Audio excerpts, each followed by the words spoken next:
Арбагыла достор, салам алейкумдар, кандайсыңар? Достор, бүгүн силер менен дагы бир маанилүү тема жөнүндө сүйлөшөйүн деп атам. Анткени бул суроо мага көп бериле турган суроолордун бири да. Бүгүнкү Жапан кантип Жапан болуп калган? Жапандын өнүгүү сыры эмнеде болчу? Жапан ушинтип кантип кичинекей эле 4 аралдан турган өлкө дүйнөдөгү учурунда экинчи экономикага, үчүнчү экономикага айланды. Кантип ушундай бакубат коому бар, экономикалык жактан өнүккөн бир гигант экономикалык чоң өлкөгө айланды деген суроо да. Ушул жөнүндө бир аз ой бөлүшүп кетейин. Жапандын Жапан болушуна бир нече себептерди айтып жүрүшөт. Өзгөчө самурайлардын самурай руху, тамаши деп коет жапанча.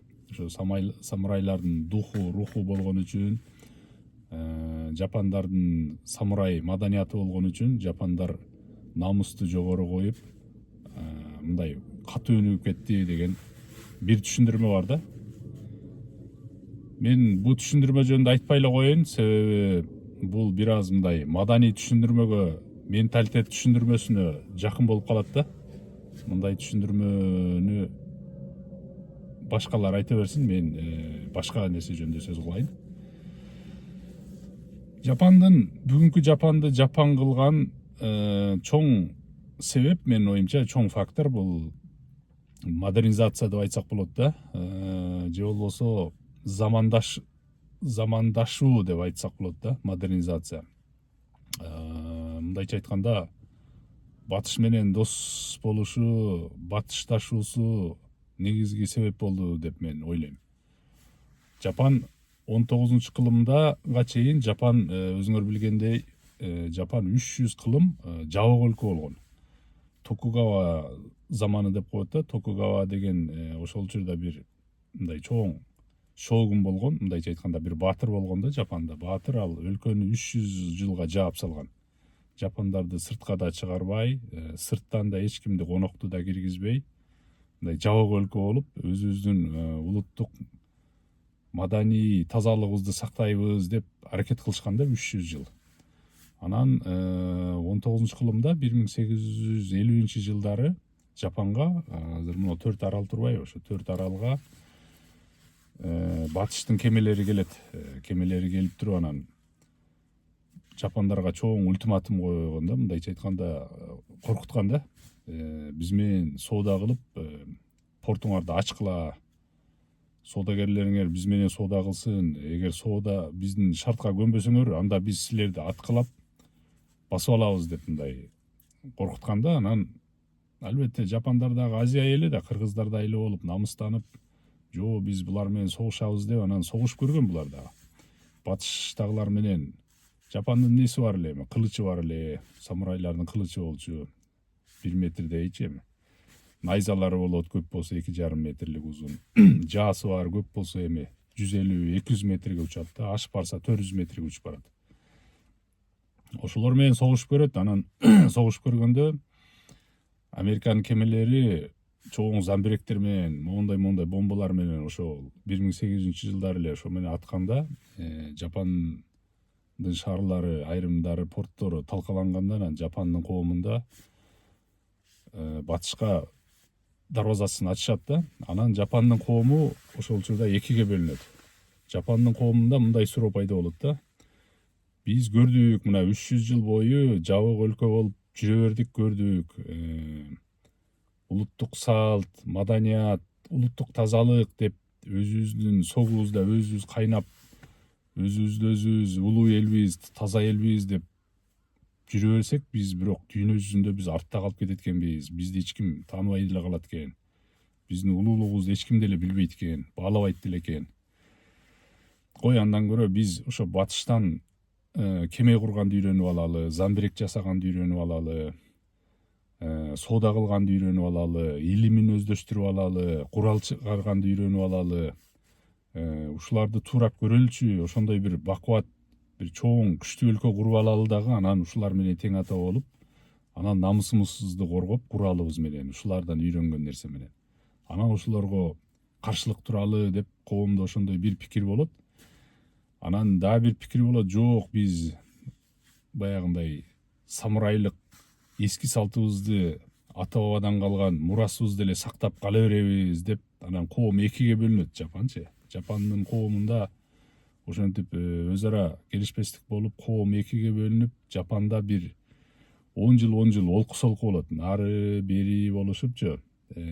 Жок биз салттык эле илгеркидей Токугавагадагыдай эле жабык өлкө болуп кала беребиз дейт. Бирөө айтат, жок биз ушулардан үйрөнүп алалычы, себеби биз батышка барып келгенден кийин булардын көзү ачылат да жапандардын.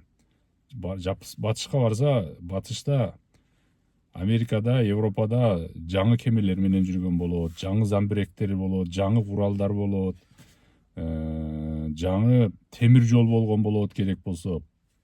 Анан кийин жапондар дагы деле адамдарды такси катары монтип баягындай замбалга окшогон нерсе менен монтип паланкин бар го, ошого ташып жүргөн болот да. Анан өздөрүн көрүп аябай арданат жапандарчы. Ой, болбойт экен деп.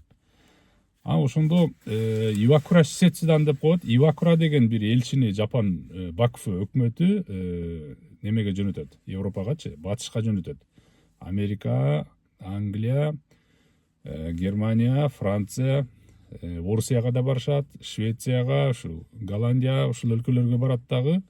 Ушул өлкөлөрдүн бүт мыйзамдары кандай экен, ушул өлкөлөрдү көрүп келелечи, үйрөнгүлөчү, булардын эмне өзгөчөлүгү бар экен дегенде анан булар барып ошо Англиядан булар парламентаризмди кабыл алышат. Англияда себеби император бар да, император дебейт эми, ал жерде орусча король деп жүрөт, королева депчи. Мындайча айтканда ханчылык да, ханчылык, падышачылык өлкө. Ошол падышасы бар өлкө болгон үчүн, Жапандарда да падыша, император болгон үчүн ошол моделди алат. Анан армияны булар Франция менен Германиядан үйрөнөт. Ошон үчүн жапандар баягы сол жактан жүрүп калган ошол. Ошентип кеме үйрөнгөндү Швециядан кеме жасагандарды, курал жасаганды. Ошентип анан жапандар жаңы жашоону баштап, Мейжи революциясы деп коет ошо. Мейжи деген сөз бул агартуу революциясы деп коет да, агартуу заманы деп аталат. Агартуу башкаруучулугу деп аталат да. Мындайча айтканда илимге, билимге, технологияга басым кылган нерсе. Анан Жапанда жаңы түшүнүктөр пайда болот. Баса корей тилди билгендер, кытайча тилди билгендер дагы бул тема силерге да кызык болот деп ойлойм. Негизи чыгышка кызыгып жүргөндөр. Мисалы, жаңы терминдер батыштан келгенде жапандар эмне кылсак деп тили келбейт да. Мисалы, экономика деген сөздү жапончо айтып көрөт, мындай ошол тилде айтып көрүшөт да. Анан кийин менеджмент деген сөздөр бар, мисалы, өкмөт деген сөз бар, республика деген, медициналык,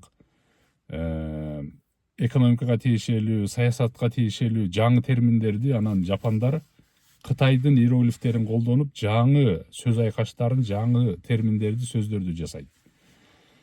Ошондо өзгөчө Корей, Кытай тил билгендер, мисалы, өкмөт деген сөздү жапанча сейфу дейт да. Кытайча чыңфу, корейче чоңбу дейт. Менеджментти мисалы кёңёң корейче. Кытайлар жиңиң, жапондор ке, мындайча айтканда ке деген мындайча айтканда экономикалык башкаруу, бул менеджмент да мисалы. Анан кийин экономика деген сөз, мисалы кейзай, жапончо кейзай, кытайча жиңжи, корейче кёңже, бул сөздөрдүн бардыгын жапондор неме кылган да, кабыл алган биринчи. Керек болсо республика деген сөз, куңагук, куңхыго, кёвакуку. Керек болсо ремин, кытайлар жакшы көргөн сөз, эл деген сөз дагы. Керек болсо иммин корейче, жапончо жинмин, мындайча айтканда ушундай терминдерди бүт кокка, кожа, кукка, же болсо кокка деген сөз. Сөздөрдү дагы жапондор кабыл алгандан кийин анан жапандар ушул батышты кабыл алып, батыштын түшүнүктөрүн кабыл алып, батышка ачылган үчүн анан Жапанда жаңы заманбап мамлекет түзүлүп, Жапан анан 19 кылымдын аягынан жаңы Европадагы модельдеги бирок чыгыш өлкөсү болуп калат дагы. Анан ошондон кийин Жапандын анан мамлекеттүүлүгү азыркы биз түшүнгөн заманбап мамлекеттин контекстиндеги жаңы өлкө ошондо пайда болгон Жапандачы. Анан ошол өлкөнүн кандай болгонун кийин тарыхтан билесиңер. Андан кийин империализм, булар империалдык өлкө болгондо дагы аябай катуу өнүкпө болуп, керек болсо Америка менен да согушкан, жараган, ошол учурда аябай чоң өлкө болгон да. Андан кийин экинчи дүйнөлүк согуштан кийин Жапандар жеңилгенден кийин Жапандар негизи Американын талабы менен ошол конституция кабыл алып, ушул күнгө чейин Жапандын мыйзамы, конституциясы өзгөрбөй келет бүгүнкү күнгө чейин. Жапан демократиялык өлкө болду да. Ошондой эле нерсе мисалы Германияда болду десек болот да, согуштан кийин. Ошо кыска айта турган болсок, Жапанды жапан кылган бул модернизация да. Мындайча айтканда замандашуу болду. Замандашуу дегенде дагы вестернизация деген, батышташуу деген сөздү айтсак болот да. Жапанды жапан кылган негизинен албетте өздөрүнүн өзөгү, самурай руху, өздөрүнүн менталитети дейли болуптур. Ошого кошумча бул батышташуу, мындайча айтканда Европа, Америка ошол өлкөлөр менен соода кылып, ошол өлкөлөрдүн моделин, технологиясын алып, аны өздөштүрүп кеткенде ушу бүгүнкү Жапан пайда болду десек болот да. Ошо кыскараак айтсам, бүгүн ушул жерден чекит коеюн. Эгер дагы тактоочу суроолор болсо, оюмча дагы талкуу кылсак болот.